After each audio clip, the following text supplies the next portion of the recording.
Hallo zusammen, ich bin Evelyn vom Arbeitskreis Nachhaltigkeit, kurz AKN, und heute nehmen wir euch auf eine kleine Entdeckungsreise zur Grünen Hütte.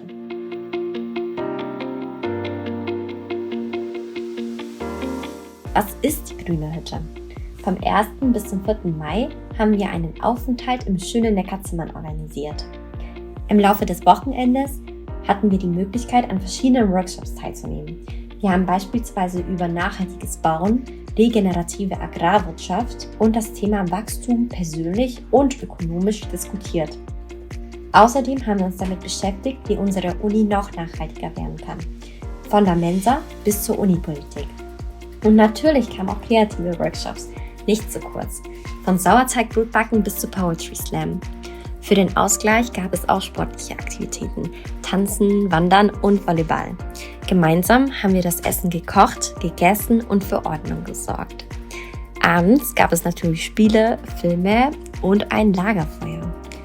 Die Grüne Hütte soll ein inspirierender Ort für alle Studierenden sein, die Bock drauf haben.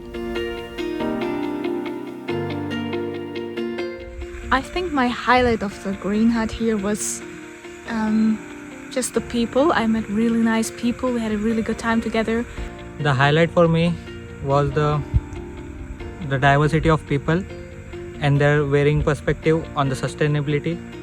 And I also played like games which I had never played here, like volleyball, which really helped me to connect with different people. So for me, the biggest highlight of the Green Hut was the perfect balance of it. Between learning, between doing fun activities and meeting amazing people.